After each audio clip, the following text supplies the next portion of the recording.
Bows, TKOs, yeah. Bows, TKOs, we got Bows, TKOs, yeah. Bows, TKOs, we got Bows, TKOs, yeah. Bows, TKOs. Bows and TKOs, we are live, episode 41, coming at you from the Valley. I'm your host, Shane Gillette, and do we have another loaded MMA show today with a bunch of good fights that have been announced as some of these summer pay-per-view cards are getting built. The Saudi Arabia card, June 22nd, being built as well. And then we have recapping what happened in Bellator 302, the Belfast card, as well as I have finally caught up with the NCAA Wrestling Championships. I love watching NCAA Wrestling, but I usually don't watch it live because I am watching the March Madness basketball tournament, so I will watch it after it is completed. And there was some fun storylines, some things worth talking about. And, your boy's getting into the ASU Sun Devil program as they have a ton of amazing wrestlers. Wanted to go catch an event live, but I think it was during a ski trip I had, so I couldn't. Then we will recap UFC Fight Night Vegas 89 and get the heck out of the Apex finally as we preview a Fight Night Atlantic City card that is a earlier start. So again, I'm your host, Shane Gillette, episode 41. If you're tuning into the pod on the audio only, wherever you're streaming podcasts, please subscribe, leave a review, leave like maybe comments if you can, reviews, whatever it is. And then for the YouTube channel, please like and subscribe. Means a lot. 41 episodes in here, really trying to grow so we can evolve the show. But let's jump into the fights that have been announced. Actually, real quick, rocking the Angels gear. Opening week of baseball this week. You know, I'm a Jazz fan. NBA is kind of out the window for me right now. The Angels are probably going to be a 75-win team and get swept in Baltimore to start the year off. But hey, there's something new to be excited about. So let's get back to the mixed martial arts. Again, a lot of fights that have been announced. We have Alex Caceres taking on Sean Woodson for the May 11th Fight Night card. A very fun stylistic matchup here for the fans. Should be a doozy. We have Ismail Bonfim taking on Vince Pichel at UFC 301. Got to get one of the Bonfim brothers in the Rio de Janeiro card. Makes too much sense. We have Mauricio Ruffy taking on Jamie Malarkey on the UFC 301 card as well. So a couple fights added to that 301 card. And a couple for 302. We have, in the heavyweight division, Alexander Volkov taking on Jailton Almeida at UFC 302. We also have Roman Dolidze taking on Anthony Hernandez at UFC 302. And real quick, I got to look up this Volkov fight because I know there was a mix. So I want to make sure that is the right next fight, as they've changed that out a couple times. So he was supposed to fight Jailton Almeida at UFC, 302, but they have since changed that. So I want to correct that. Let's get this off of there, and we will announce Volkov's fight here in a second. We have Roman Dolidze, Anthony Hernandez. That is going to be an amazing scrap. I think that was the fight I put next for Anthony Hernandez in my matchmakers on the episode. So great to see. Maybe the last chance for a two-time Ultimate Fighter to get things going. Brad Katona taking on Jesse Butler in the June 8th Fight Night card. Also June 8th, we have Cody Stamann taking on Taylor Lapilus.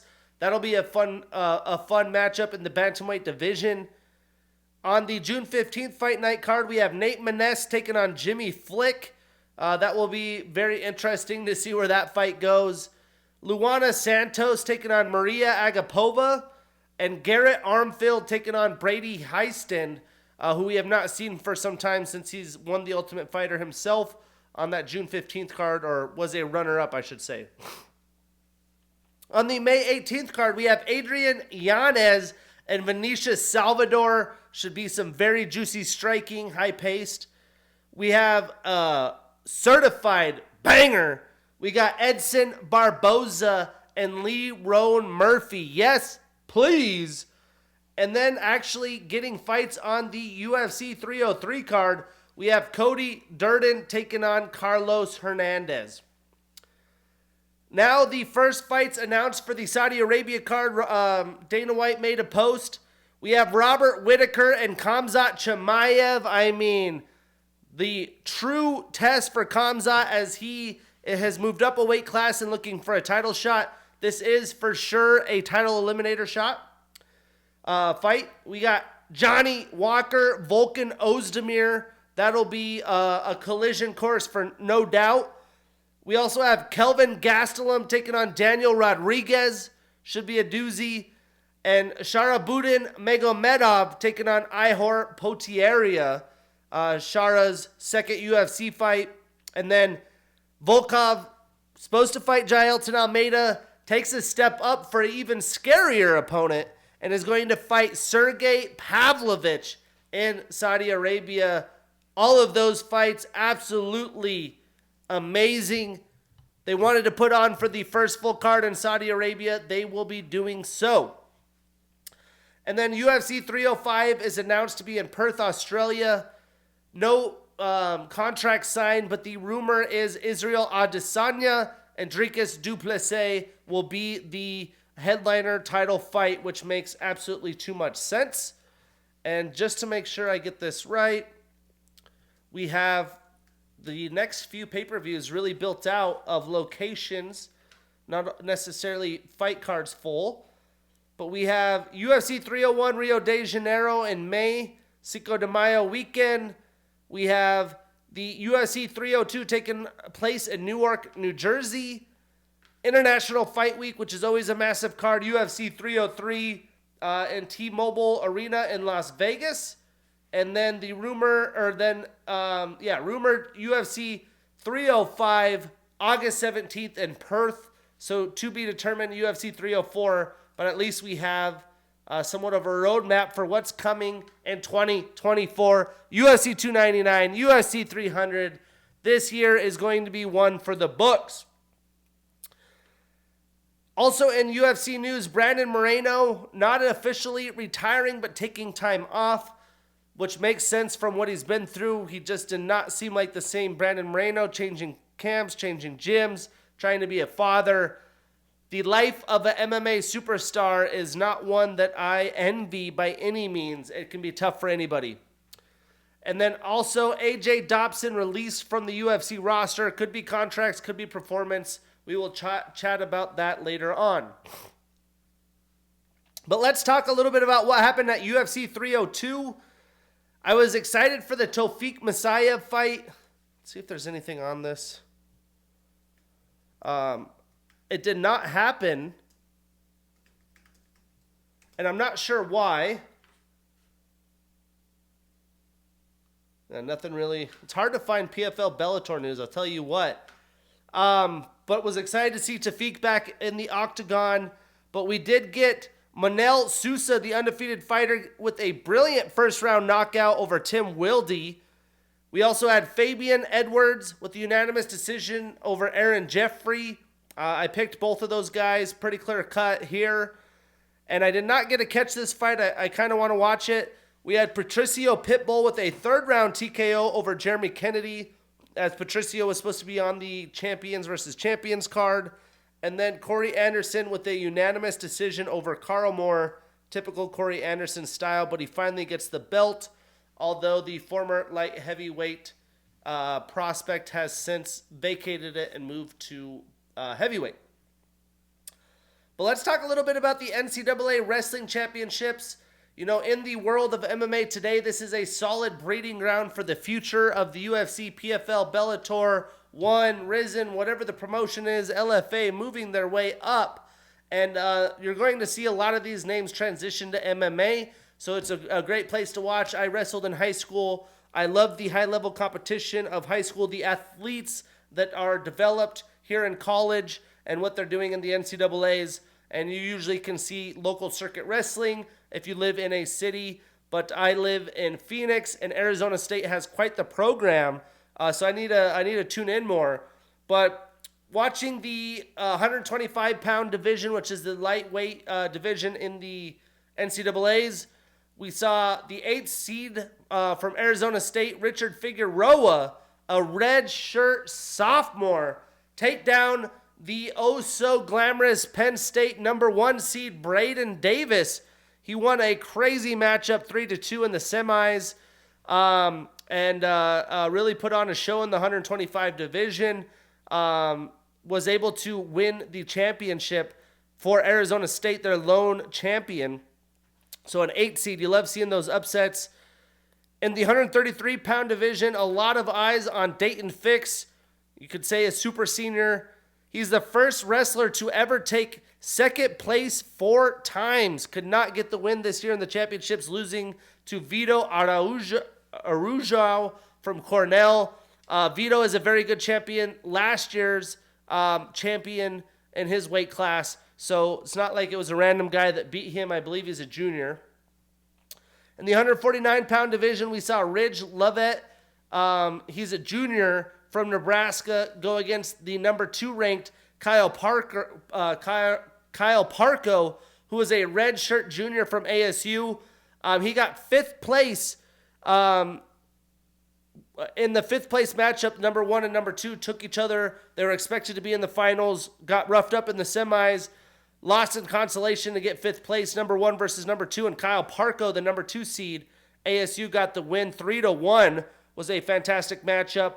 In 157 pounds, Levi Haynes, who's a sophomore from Penn State, was able to defeat Ja'Cory Teeter, a red shirt senior from ASU, 5-0. And Teeter is a brick shithouse, man. You look at the builds of these guys, you would not expect Levi Haynes to pull off the win, but the nice thing about folk-style wrestling is it doesn't matter how big and strong you are. There's IQ and definitely fundamentals and technique involved. I always thought how crazy it was in high school, the wrestling, the conditioning program. I still, to this day, think, our coaches would always say, if you've wrestled the hardest thing, it'll be the hardest thing you've ever done. And I very well still believe that. When I think of how far I could dig deep and I come against adversity and go through challenges, I think of those feats that I had in high school in wrestling. You want to talk about craziness. Imagine being your grown man body, still having to cut weight into these small weight classes, the year-long dedication and regimen that you have. It's pretty wild. So you got to give props to these athletes. Definitely the hardest thing to do out there in collegiate sports, in my opinion. At 165 pounds, amazing storylines here. We had the number 4 seed, a senior, David Carr from Iowa State, defeat the number 2 seed, Mitchell Messenbrink, who was a redshirt freshman from from Penn State. He was beat him 9-8 in an amazing matchup. So the senior showing the young blood what's going on.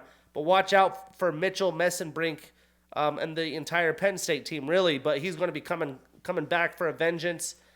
And he ended up beating the number 1 seed, Keegan O'Toole from Missouri. That is David Carr in the semis, 8-6. He finished 3rd. Keegan O'Toole from Missouri, after winning the tournament last year. I believe David has wrestled Keegan 5 times and now is the leader, 3-2. But oh so sweet as he was able to get himself a natty. And 174 pounds, the number 9 ranked Carter Starocci, who is a 4-time champion as a senior, getting the job done. We had, in the 197 pounds, Aaron Brooks, another 4-time champion from Penn State, and a number 1 seed winning, and he was named the nation's most dominant wrestler. He didn't allow a takedown against him during the entire dual meet season or the postseason. He recorded 11 tech falls, which means you score too many points, they stop the match.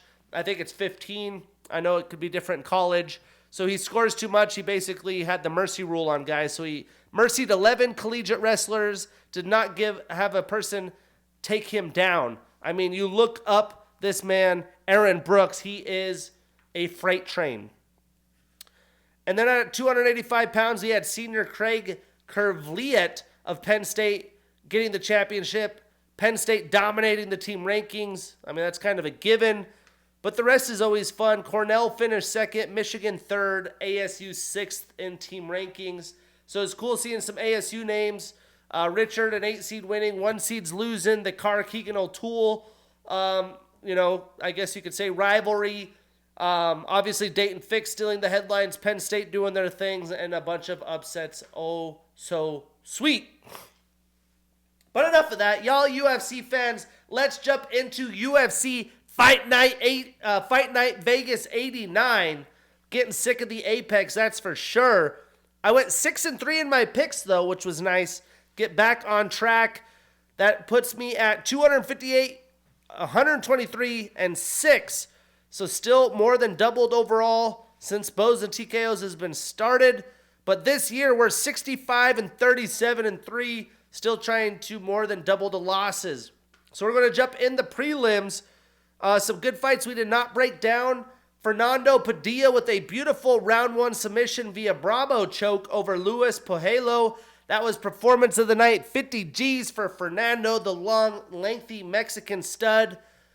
And then a real chaotic storyline that has gone viral where Igor Severino bit Andre Lima right in the bicep. Stopped the fight. He lost the fight. The UFC right away cut him. And Igor Severino's Andre Lima is living in the glory. He tattooed the bite marks on his bicep, which is funny. Some Mike Tyson stuff, you do not see that in the UFC whatsoever. In the UFC, laying the law down, showing that won't fly. That was just something, I didn't think we would see that, especially since the Mike Tyson days. But let's kick it off. I believe the first fight of the night we had Mick Parkin with a unanimous decision over Muhammad Usman. This was a fight I did get wrong, but not surprised by the outcome. The most impressive part of this fight for me was Mick getting out of the first round after getting rocked by a massive right hook from Muhammad Usman, who is just a freight train of a man. And, he threw a good 15 or so punches and bunches to get the finish, but Mick survived, which at heavyweight, you get rocked. A guy comes in there with a bunch of punches. You don't usually get out of there, but he did. And in round 2, Mick came alive, man. He was landing some big shots of his own, a ton of calf and leg kicks on Muhammad, which took away that power, immobilized some of his striking. And he definitely had a lot more volume throughout the fight. He landed the cleaner shots in round 2 and 3. And what I think won him in a very close decision was in round 3, a leg kick that buckled Usman, put him to his knee. I don't know if they actually gave him a knockdown there. Nope, they did not give him a knockdown. But 1, clearly Muhammad Usman. Rounds 2, Mick. Round 3, he stole it with that leg kick. And a good finish to round 3. And Mick, if you don't know, is the sparring partner, trains at the gym of the interim heavyweight Tom Aspinall. So I'm sure he's getting good work in, undefeated. This guy's going to be a problem, still very young. But statistically, Muhammad landed 57 total insignificant strikes compared to Mick's 72 insignificant. So you can see after the first round, Mick was able to put more volume in. And Mick stays undefeated. His winning streak is now to 9. 4 of them are in the UFC. And Muhammad ends his 3-fight winning streak. He starts a new losing streak, which is his first loss in the UFC. Now, I think the perfect next fight for Mick is Carl Williams, who just fought on this card as well, and we'll talk about. And for Usman, give us a banger with Chris Barnett. I think that would just be a ton of fun, but brilliant showing by the young Mick Parkin. And then moving on into the bantamweight division, much as I expected, we had Miles John with a unanimous decision over Cody Gibson. And really the story of this fight was Miles was just the faster, stronger, and better grappler fight through the grappling exchanges during this bout. And Cody, you knew when he was coming. He was definitely telegraphing a lot of his shots, his strikes. He was just a slower, more sloppy fighter. And he was even sloppy with his grappling and his defense throughout the fight, and more it wore on. But Miles fought a very impressive 15 minutes, and I think should have been even more aggressive and sought the finish in this fight. And not to, displace Cody. Cody's a solid fighter in the veterans versus prospects Ultimate Fighter season. He was beating a lot of young up-and-coming guys. He's a quality, well-rounded fighter. I know he's been battling injuries, had an up-and-down career, but he just lost due to speed and athleticism, and that wore on him through the later rounds where he got sloppy. The stats tell that story. Miles landed 64 total strikes, 25 of them significant. He had 2 takedowns, although 8 attempts, so Cody was defending. He was giving it his all. And Miles also had a reversal. Now, Cody landed 52 total strikes, 18 of those significant, and he had 1 takedown and 7 attempts. So you can see the energy these guys expended just trying to get takedowns. But now Miles extends his winning streak to 2. He had a no contest in between that. And Cody extends his losing streak to 2, both of which have been in his UFC return from the Ultimate Fighter. So what's next? Well, I'd love to see Miles take on the young Peyton Talbot. And for Cody, he could, if he is still in the UFC, he could take on the young Raul Rosas Jr. to defend his UFC roster spot. And I know that Peyton fought later. We'll break that down. Obviously, you guys probably know. But we also had Julian Erosa with a round 1 submission via guillotine over Ricardo Ramos. And this is another fight that I got wrong. But what a wild sequence to start the fight. There's no such thing as a calm, cool, and collected Ricardo Ramos fight.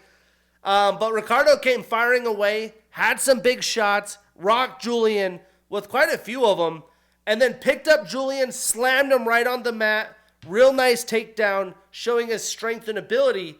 But he, was really deep in that double leg takedown after the slam, and Julian locked up that guillotine, was able to get the finish as Ricardo had tapped. Brutal start. I do think Ricardo doesn't get himself in that position. He's going to come out with the win as the better fighter there, but that is the fighting game. We can't get overzealous and do things like pick up a guy way over your head and slam him down where you're stuck into a guillotine. But statistically, this fight, Ricardo landed 12 total and 7 significant strikes. He had 2 takedowns and 3 attempts, so was getting him when he wanted him. And Julian had 11 total strikes, only 4 significant with that submission attempt. So Julian ends that 2-fight losing streak. He does start a new winning streak, and Ricardo extends his losing streak to 2. He is 1-2 since 2022. Well, for Julian, I think Muhammad Naimov would be a fun matchup. Tough matchup, but fun matchup. And for Ricardo, I think Seungwoo Choi is the next fight to make after those losses. And then moving on, another Ultimate Fighter veteran from this past season, taking a loss. We had Trey Ogden with a unanimous decision over Kurt Holobo. And, much like I thought too, Trey was just too fast, too athletic, and came at Kurt with too much of a pace. But in the first round, Kurt definitely was doing what he was doing, typically does, holding the center of the octagon, controlling the pace of the fight. He did have Trey up against the cage, fired off some nice combinations until about a minute and a half had passed, and Trey shot a beautiful blast double leg, got Kurt down, and controlled him for the rest of the round, was peppering a lot of ground and pound and just wearing on the older Kurt. And Kurt was completely stuck on his back. Round 2 was much of the same. Kurt was having a good start to the round. Trey was kicking Kurt's leg until about 2 minutes in.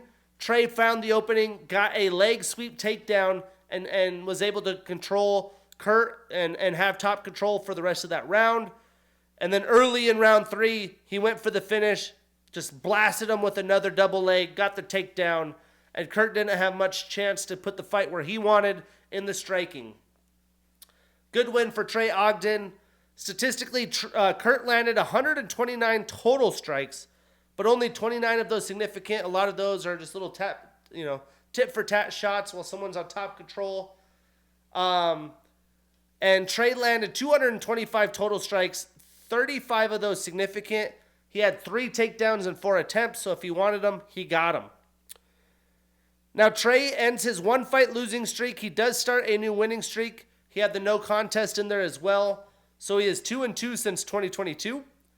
And Kurt ends his nice 3-fight winning streak and starts a new losing streak. I was a little, much like I was with Miles, a little shocked that Trey didn't try to do more when he had top control, looked to get a finish, really lay that ground and pound, looked to get a submission. But Kurt is a tough dude, no doubt.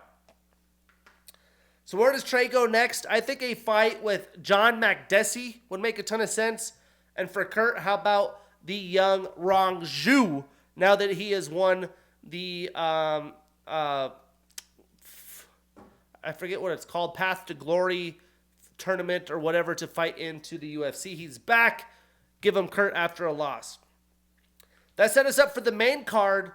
Short notice affair, no big deal. Yusuf Zalal with a round 2 submission via rear naked choke over Billy Quarantillo. And man, did Yusuf come out and put his speed on display. I think we knew it in his first UFC stint. He had potential, but he was way too fast and way too quick with his footwork for a very good Billy Quarantillo to get really anything going the entire fight, as long as it lasted, that is. But he did a nice job chopping Billy's front leg early. Towards the end of round 1, he got Billy down, was able to wear him out a little bit going into round 2. And then Zalal was able to get a quick takedown, found the neck, and got the finish early in round 2. I have not seen someone go through Billy like that in that manner in quite some time. Yusuf Zalal is back. Watch out. So Billy landed 26 total strikes. 10 of them were significant, compared to Zalal's 37 total, 33 significant strikes. He did have 2 takedowns and 2 submission attempts. So now Yusuf extends his winning streak to 4. He did have a draw as well since 2022. And Billy starts another losing streak. He's an even 2-2 since 2022 himself. Imagine this fight. Give me Yusuf Zalal and Charles Jourdain. That would be too much fun. And for Billy, he could square up with Andre Fili. I think that would be another fun stylistic matchup as well. Both of those fights, must-see TV. Matchmakers, make it happen. And then the young Peyton Talbot on full display with a round 2 knockout over Cameron Saman. Performance of the night, 50 G's for the young Peyton Talbot. And man, did Peyton come out and completely dominate Cameron in the first round. He also landed a massive knee that in the apex sounded like Sean O'Malley's when he landed it on Marlon Vera. Sounded like a hammer going through wood. And he really just big brothered Cameron this entire fight. He clearly had the power advantage, was more accurate with his striking. And then the start of the second round, he sat Cameron down right away, got the finish. And really, honestly, the fact that Cameron was even able to get out of the first round is somewhat crazy. He really took a beating in this fight. And Cameron's a good young fighter now, 2 losses in a row. You hate to see someone, that's going to be a tough mental hurdle to get across. But that just shows the skills and ability that Peyton possesses. Now, Peyton landed, think a round and a half, 83 total strikes, 79 of them significant with a knockdown. That's a ton of strikes with not that much time. He was 0 for 1 in takedown attempts. I mean, these guys put on a pace. And Cameron himself even landed 33 total strikes, 31 of those significant. He was 0 for 3 in takedown attempts. So Peyton staying undefeated on an 8-fight winning streak, 3-0 in the UFC. Again, when I announce records for the follow-ups here on the fight breakdowns, if you have a Contender Series fight or an Ultimate Fighter finale fight, I do count those as UFC fights. And then Cameron extends his losing streak to 2. He is now 4-2 in the UFC. So what's next? Well, I think the perfect next matchup is Peyton and Miles Johns, who also went on the card. And then for Cameron, a fight with Arichi Lang. I think that would be a good next step for the young Cameron Simon. Then moving on, we had Edmund Shabazian with a round 1 knockout over AJ Dobson. And again, after the fight, immediately pretty much A.J. Dobson off the UFC roster. So could be the performance, could be contracts, who knows. But the first 2 minutes here were heavy shots landed by both fighters. A.J. even rocked Edmund pretty badly. Like, you could tell he was wobbled. But Edmund was able to get the takedown, gather his breath. A.J. reversed him. And then Shabazian was able to land some really nice strikes from bottom while A.J. was in top control, which caused some separation so he could get back up. And then at the end of the round, literally seconds left, he clipped A.J. and just really put the work in. He wanted to get that finish, and he got it before the buzzer. So a action-packed first round between these two. A.J. finding his spots against a very good striker in Edmund, but Edmund was able to eat the shot, get some wrestling in, get back to where he needed to be, and find the finish late. Statistically, in that first round, Edmund landed 31 total strikes, 27 of them significant. He had 1 takedown in 3 attempts and the knockdown. And A.J. landed 20 total strikes, 15 of those significant with a reversal. So Edmund now starts a new winning streak. He is 2-1 since 2022. And A.J. starts a new losing streak. He is 1-3 since 2022. Well, for Edmund, I think Gerald Mearshart would be a fantastic matchup after his last performance. Give Edmund GM3. And for AJ, he's no longer in the UFC. If it is a contract situation, someone like Ihor Potierra would make sense to me.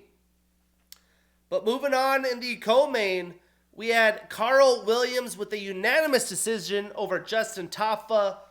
A fight I got wrong, but the way it played out, I'm not surprised whatsoever. I could have saw that happening.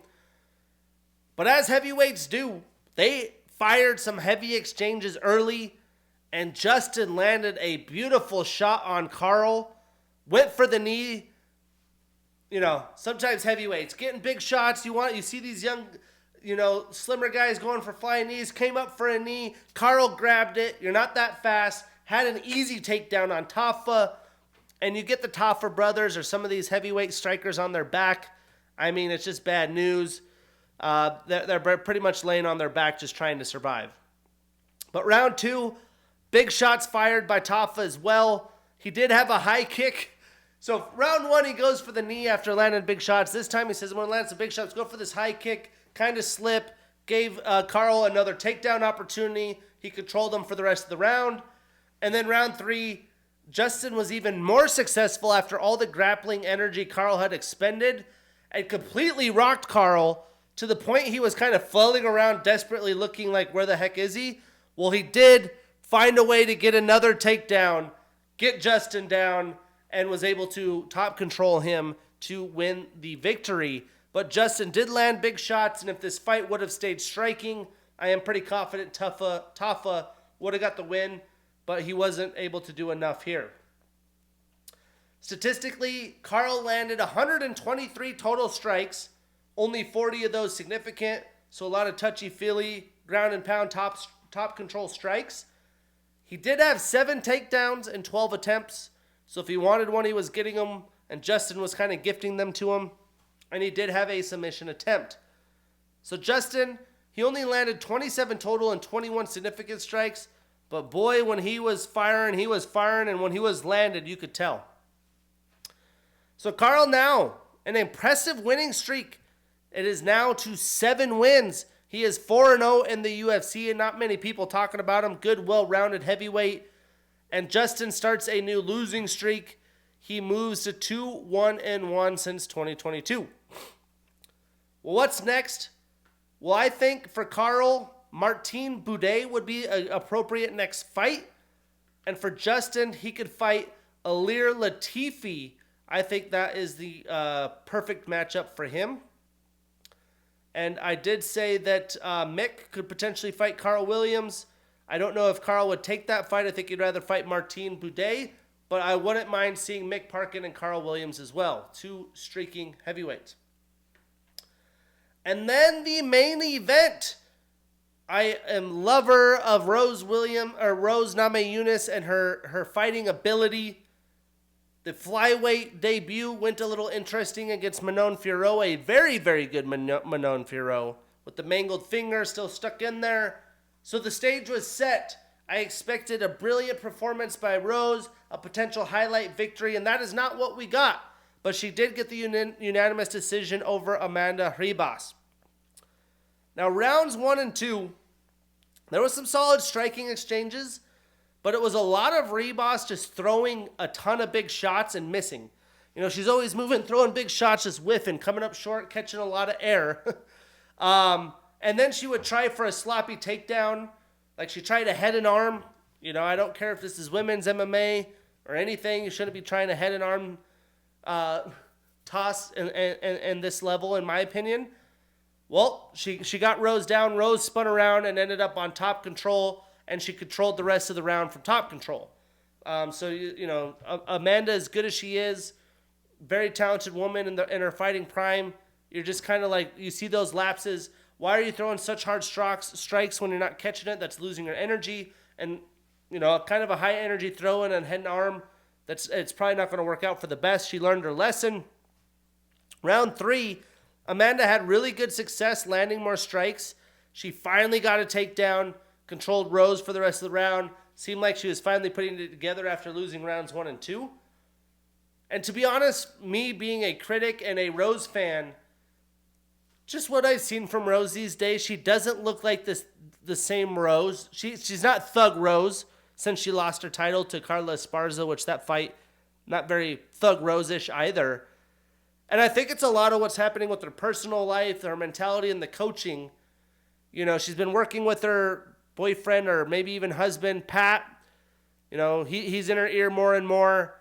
And she just seems really gun-shy to really push forward, let her beautiful strikes fly that she's, you know, her creative striking ability that she was known for coming up and that got her a lot of nice knockouts. She seems so reserved and so game planny, and I just don't feel like that's the way Rose is going to shine. And that's really what brought her to a title run. But she did get the win. She was outstruck in the first part of round 4. She did get a takedown after not being able to strike with Amanda, controlled Amanda for the final 2 minutes, so she is, you know, becoming a very well-rounded fighter. And then round 5, you know, Amanda's aggressive because she pretty much has to get a finish. She was throwing a lot of big shots, but Rose just doing good with her, you know, controlling the center of the octagon, controlling distance, staying out of range, and countering Amanda to get the decision victory. Statistically, Amanda landed 137 total strikes, 83 of them significant with 4 takedowns and 8 attempts. So was able to do that pretty successfully, 50% or better. And then Rose landed 169 total strikes, 93 of them significant with a takedown and 3 attempts and a reversal. Not a terrible performance by Rose, but not the, like, you know, one of the women GOAT performances, not a Thug Rose performance in my opinion. But for Rose, good confidence builder, shows she could belong in flyweight. She does end her 2-fight losing streak and starts a new winning streak, first in the flyweight division. She is now 1-1 at flyweight, enters the flyweight rankings at number 7. And Amanda starts a new losing streak. She is 2-3 since 2022, both at flyweight and strawweight. She is number 9 in the flyweight rankings and 7 in strawweight. So what's next? There is some beef, come to find out, with Rose on the MMA Hour between Rose and Macy Barber. Without the beef, I was signed up, but now I'm really signed up. I think that would be a fantastic fight for the fans, for the women, a lot on the line. That's the one to make. And for Amanda, my guess is she does stay in the strawweight division. If that's the case, she could fight former champion Carla Esparza. Kind of shocking they haven't fought already anyways. Now that sets us up for a good old East Coast Fight Night card out of the Apex in Atlantic City. Earlier here on the West Coast, we have a 1 p.m. Pacific start for the prelims, and the main card on 4 p.m. Pacific, all on ESPN+. Some good fights that we will not break down. You have the Cage Warriors alum Colin Lawgrain taking on Angel Pacheco in his UFC debut. We have Contender Series alum Anton Turkalj taking on Ibo Aslam, who's in his UFC debut, but the two had fought prior to the UFC, and Anton Turkalj had won. But we're kicking this sucker off in the prelims. We got Andre Petroski, 32 years old with a 10-3 record, taking on Jacob Mamba Malkoon, 28 years old with a 7-3 record. Now, this is actually a pretty fun middleweight showdown. We have two grappler heavy fighters. And Andre, he was on a nice streak. He needs to get back on the winning track after a tough loss to Michel Pereira, especially if he wants to have those hopes of getting back to the top of the division. He's in the middle of his prime. And Jacob's not even quite to his prime yet. He now gets a chance to win against a big name and take on the division after a tough loss himself. Breaking it down, Andre has a wrestling style, a brown belt in BJJ. He's an LFA and Ultimate Fighter alum. He's on a one-fight losing streak, but is 3-1 since 2022. 4 of his 10 wins are via knockout, 4 via submission. So 8 of his 10 wins via finish. Well-rounded, half and half there. And then 2 of his 4 losses are via knockout, a little susceptible to knockouts. Now, Jacob has a boxing and BJJ style. He has a black belt in BJJ. He's on a one-fight losing streak and is 2-2 since 2022. Now, I'm interested to see if these guys even try to grapple or not. Usually you put 2 grapplers together, you get a clang and bang affair. I do think Andre is probably the better technical striker. The grappling could be really interesting. I do think Andre has the more wrestling grappling advantage, where Jacob is more of an MMA grappler. I do think Andre's just more well-rounded in totality. He's a few years older in his prime, has fought stiffer competition. And the Andre that we know today is probably the best version of Andre, where Jacob definitely is growing from fight to fight and I think has more room to grow in the striking department. For that reason, I'm taking Andre Petroski. We put him on that parlay. We marking that ish down and we getting that bread. Moving on.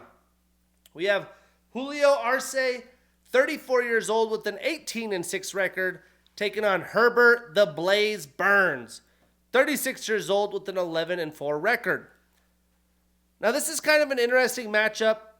You got 2 men at the edge of their primes. I say your fighting primes 30 to 35. Julio 34, Herbert 36. They're just looking to get positive momentum after an up and down 2022 and 2023. And neither man fought in 2023 the whole year in itself. So breaking it down, Julio trains out of Tiger Schulman. He has a second-degree black belt in MMA. He is a Ring of Combat, Cage Fury, and Contender Series alum. He is on a one-fight losing streak and is 1-1 since 2022. Herbert has a BJJ style. He trains out of Kill Cliff with a black belt in BJJ. He's a 1FC, Contender Series, and Titan FC alum. He's on a 2-fight losing streak and hasn't won since June of 2020. 8 of his 11 wins are via submission. 2 of his 4 losses are via knockout. Submission artist susceptible to knockouts, and he does have a 3.5-inch reach advantage. A little bit of length. Now, I don't think Herbert's really looked great. I'm interested to see how he handled the year off, what he's been doing. Is he adding things to his game? And Julio hasn't looked amazing either, but he was supposed to fight Cody Garbrandt in 2023. He withdrew due to injury, so he's had a year and a half off as well. I think Julio is going to have the striking advantage here. I think he could defend the takedown well, which is going to be the difference in this fight. But if Herbert can get the takedown, get his BJJ going, it'll be interesting, but I'm not betting on that. I'm taking Julio. We put him on that parlay. We marking that ish down, and we getting that bread. Moving on. We have Lupi Godinez, 30 years old with a 12-3 record and the number 10 next to her name, taking on Verna Carcara Jandaroba, 35 years old with a 19-3 record and the number 5 next to her name. Now, this is definitely, kind of an up-and-coming prospect who's really starting to prove herself. She's now in her prime at 30. taking on a veteran who's been a mainstay, is tougher than hell to beat. She's durable, has really gritty grappling ability, and a good gas tank. Now, Loopy has a purple belt in BJJ. She has the fastest turnaround in modern UFC history from fights in only 7 days. She also has the record for the shortest span between 3 fights in modern UFC history, 42 days for 3 fights. Very impressive. She is the first and only woman to win 4 fights in a calendar year in UFC history. She's an LFA alum, and she is on a 4-fight winning streak. She is 5-1 since 2022, 6 fights since 2022. Now, Virna has a black belt in BJJ. She has a green and white Prajid in Muay Thai. She's an Invicta alum and former champion. She had 1 successful title defense with Invicta. She's on a 2-fight winning streak. 13 of her 19 wins are via submission, and she does sport a 3-inch reach advantage. Now, Virna's one of them dogs, you know. She's coming off a really impressive wins against Marina Rodriguez and Angela Hill, even though she has only fought once a year in 23 and 22.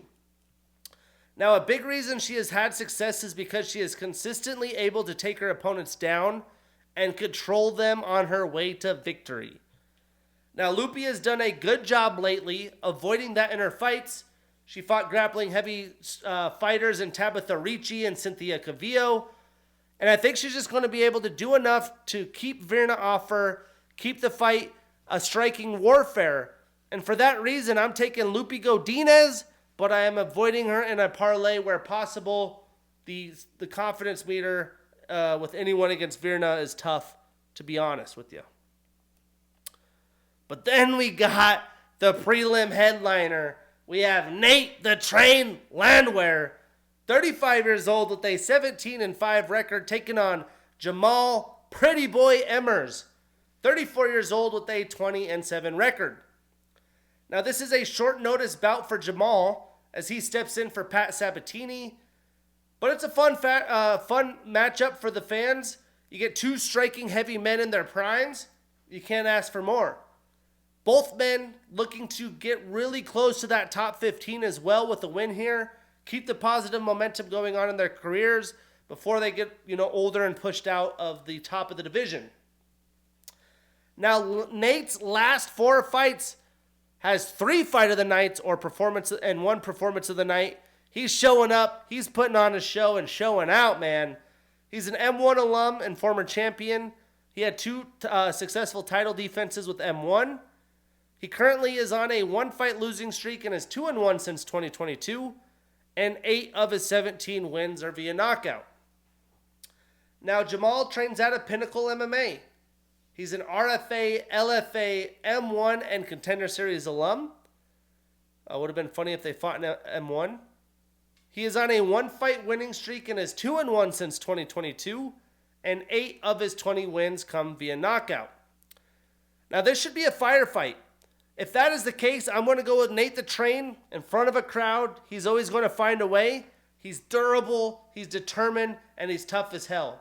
For that reason, I'm taking Nate the Train. We putting him on that parlay. We marking that ish down, and we getting that bread. Moving on to the main card, we have Chidi Bang Bang Naquani, 35 years old with a 22-10 record, taking on Reese Skeletor McKee, 28 years old with a 13-5 record. Now, in Reese's second UFC fight, he is still searching for a win.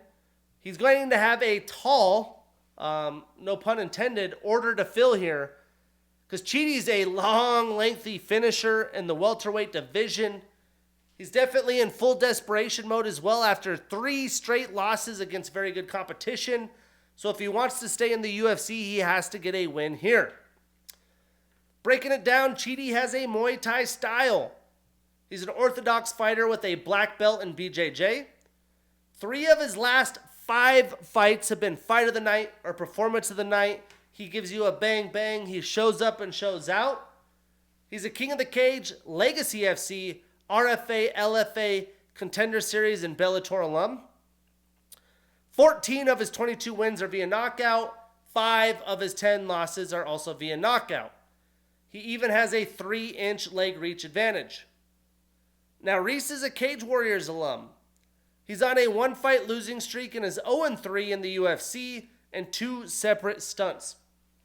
10 of his 13 wins are via knockout, so he is definitely a finisher himself. Now, Reese is only 28 years old. He's not even in his fighting prime yet, but another UFC loss here would be detrimental to his UFC hopes as well. I think Chidi is fighting for more in his career. I think he's the better all-around fighter. He has more experience. Both men live and die by their swords, so get ready for a banger to kick off the main card. For that reason, I'm taking Chidi. I'm putting him on that parlay. We marking that ish down, and we getting that bread. Moving on, we have Bill Senor Perfecto Algeo, 34 years old with an 18-7 record, taking on Kyle the Monster Nelson, 32 years old with a 14-5-1 record. This is another matchup of two men in their primes, putting together a nice little winning streak and are pushing for the top 15 in the featherweight division. Bill, this may be his second or so attempt into the top of the division, and he hasn't fared very well against the best in the past, but they are the best versions of themselves right now. Breaking it down, Bill has a black belt in BJJ. 2 of his last 4 fights have been fight of the night or performance of the night. He's showing up, putting on a show. He's a World Series of Fighting, Cage Fury, and Ring of Combat alum. He was a former Ring of Combat champion, and he had 3 successful title defenses. He is also a Contender Series alum. He's on a 2-fight winning streak and is 4-1 since 2022. 7 of his 18 wins are via submission. Now, Kyle has a brown belt in BJJ. He's on a 2-fight winning streak. He had the draw as well, so he's 2-1-1 since 2022. 5 of his 15 wins are via knockout, 4 via submission, so a solid 9 of his 15 wins are via finish, and about half and half. Now, Kyle's definitely impressed me of late. He had some pretty quality wins against Blake Builder and the young Fernando Padilla. I just think Bill's on another level here with his speed and his striking technique. Plus, he's the better grappler. I think he has better BJJ, although, well, yeah, he does have a black versus his brown belt. So if this fight should go the way Bill wants it to, I think he's going to be pushing the pace, throwing a ton of volume in Kyle's face, and I think that will break him over the course of 3 rounds. For that reason, I'm taking Bill Algeo. We put him on that parlay. We marking that ish down, and we getting that bread. Moving on, we have Nursultan Black Ruzaboev. He's 30 years old with a 35-8-2 record, taking on Cedricus the Reaper Dumas, 28 years old with a 9-1 record. Now, we haven't seen a lot of Nursultan in the UFC, as his debut was a knockout victory over a hard-hitting Bruno Ferreira last July. But Cedricus is starting to come into his own. He's cleaning up his technique as he nears his prime, so it should be a doozy. Breaking it down, Nursultan trains at Renzo Gracie Philly. He's on a 9-fight winning streak, 1-0 in the UFC. He's a Brave alum, and he's a finisher with a lot of pro fights. 11 of his 33 wins are via knockout, 20 of them via submission, so he has finished 31 of his 33 wins. Now, Cedricus is an Icon and Contender Series alum. He's on a 2-fight winning streak. He's 3-1 in the UFC since 2022. 4 of his 9 wins are via knockout. And he does have a 3-inch reach advantage. Now, Nursultan's a vet. He's 30 years old in his prime, but he has a ton of pro fights. He is full of confidence, and I think is going to steamroll Cedricus and show him what he is all about, put the middleweight division on notice, and he could beat Cedricus whether it's grappling or striking. For that reason, I'm taking Ruzaboev. I am putting him on that parlay. We marking that ish down, and we getting that bread. Moving on. In the co-main, nope, I'm not lying, this ain't the co-main. But in the local OG showdown, we have Bruno Blindado Silva, 34 years old with a 23-10 record, taking on Chris, the All-American Weidman, 39 years old with a 15-7 record. Now, the return tour for Chris Weidman and the brutal recoveries that he's had, I think 11 surgeries, it continues, but I don't think, fighting-wise, I'm really here for it. I was hoping after the loss against Brad Tavares and after the knee recovery, it was going to be his retirement fight, and I'm surprised the UFC has let him return, but he is a former champion that is well-respected. If he wants to fight, he can fight, and I think if he loses this fight, he may retire as well. But breaking it down, Bruno has a black belt in BJJ. He was a former M1 alum and champion. He's also an Ultimate Fighter Brazil alum.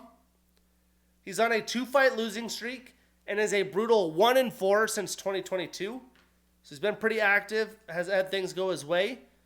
20 of his 23 wins are via knockout, so he is a knockout artist, and 7 of his 10 losses are via submission, which takes place in Chris Weidman's court. But Chris has a black belt in BJJ. He's got a D1 wrestling background out of Nassau Community College in Hofstra. He did place 6th and 3rd at the NCAAs while at Hofstra. He's the former middleweight champion for the UFC. He had 3 successful title defenses, which for me, once you get to 3, that's like a big club. Like 1 title defense, 2 pretty impressive. You get to 3 or more, that's rare company. He's a Ring of Combat alum and former champion with a successful title defense there as well. He had the 2013 knockout and upset of the year against Anderson Silva. We'll never forget that. He had the most takedowns landed in UFC middleweight history with 42.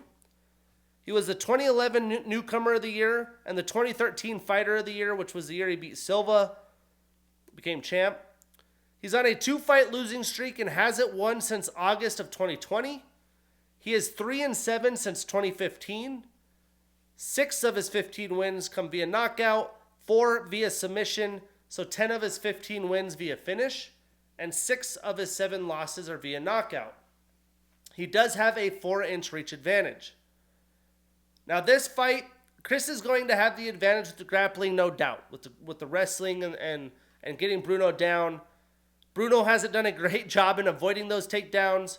So maybe Chris just comes in, grapples the entire time, and holds Bruno down for a decision victory. That very well could be the case here.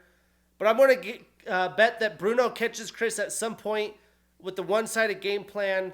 When it's striking, if he's willing to strike, he's got the power, he's a younger fighter, and he definitely is a problem there. For that reason, I am taking Bruno Silva. I am putting him on that parlay.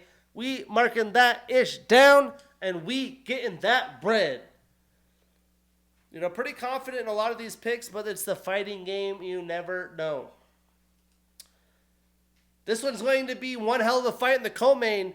We have Vicente the Silent Assassin Luque, 32 years old with a 22-9-1 record, and the number 11 next to his name, taking on Joaquin the New Mansa Buckley, 29 years old with a 17-6 record.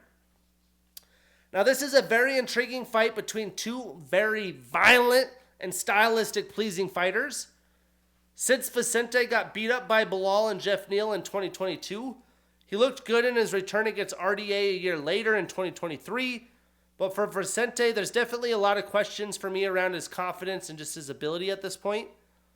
But for Buckley, he's been on a tear since moving down to the welterweight division. He's racked up 2 wins last year in 2023. Breaking it down, Vicente trains out of Killcliff FC. He has a black belt in BJJ and Luta Livre. He's a Jungle Fight and Ultimate Fighter alum. He's on a 1-fight winning streak and is 1-2 since 2022. 11 of his 22 wins are via knockout, 8 via submission, so 19 of his 22 wins via finish. Now, Joaquin has had the 2020 performance and knockout of the year against Ipa Kasagane, one of the most wild knockouts in UFC history. What has put him onto the scene? He's a Bellator and LFA alum.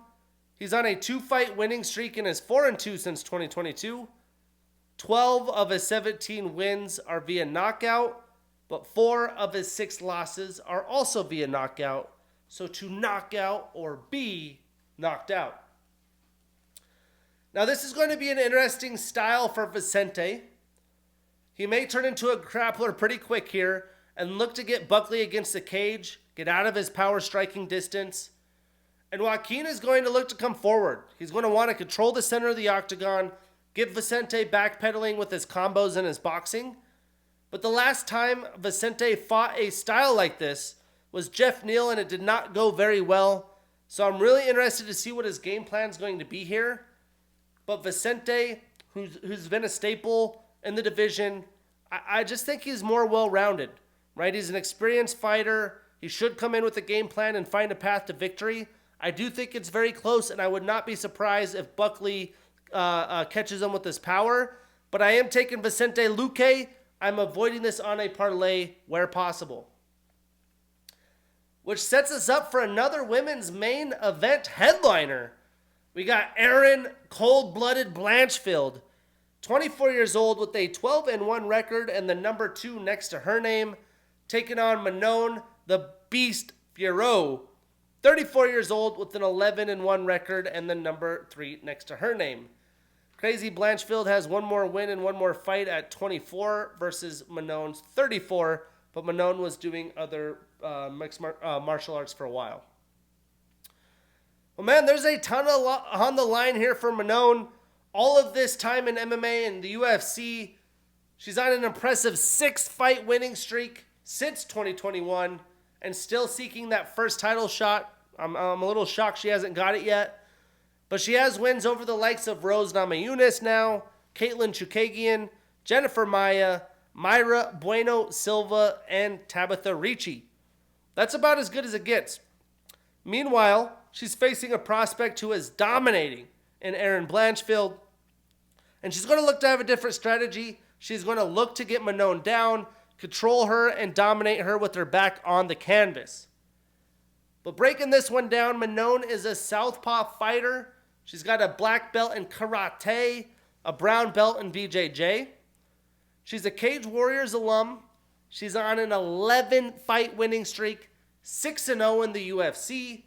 Her only pro loss was her pro debut, where she lost to the older Leah McCourt via split decision when she was in Cage Warriors. And 6 of her 11 wins are via knockout. She is a powerful woman for women's MMA.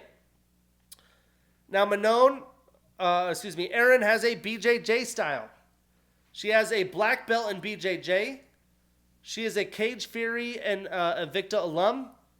She's on a 9-fight winning streak of her own, 6-0 in the UFC as well, and 4 of her 12 wins come via submission. I just really think Manon is levels above Erin at this point. You know, they're quite a bit different in age. At a 10-year mark, Manon's in her prime. Erin's solid. She's found a way to victory to get here on the brink of a title shot. But I will take Manon striking all day long. And I do think she's going to be able to avoid the takedowns and stay on her feet. Maybe she doesn't. If Erin gets there, there could be a path to victory. Maybe as the fight wears on, later in rounds if she's the fresher fighter.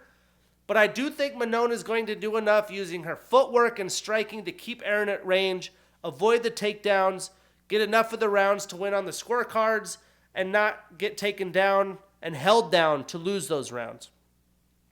The further the fight goes, though, you never know. I do believe it favors Manon more as the more complete fighter, but they are 10 years apart in age, and Erin could be fresh at that time. But Manon, the time is now. She's put in a life works of mixed martial art experience to get to this title shot. She probably should have had it already, and I think she's going to show Erin there's levels to this game. For that reason, I am taking Manon Fiorot. I am putting her on my parlay. We marking that ish down, and we getting that bread. The dogs are coming to eat there. But next week, we get another shallow Apex card. I know, super stoked. I will take all the MMA action I can get, though. It is a little bit earlier in the day. This one will be headlined by Brendan Allen and Chris Curtis, who is stepping in for short notice for Marvin Vittori. This is the second meeting of between the two men, and we are getting more close to UFC 300. MLB season is upon us. Go Halos. I'm your host, Shane Gillette. Episode 41. Please like and subscribe. Be a friend. Spread the word. I'm your host, Shane Gillette. See you next week.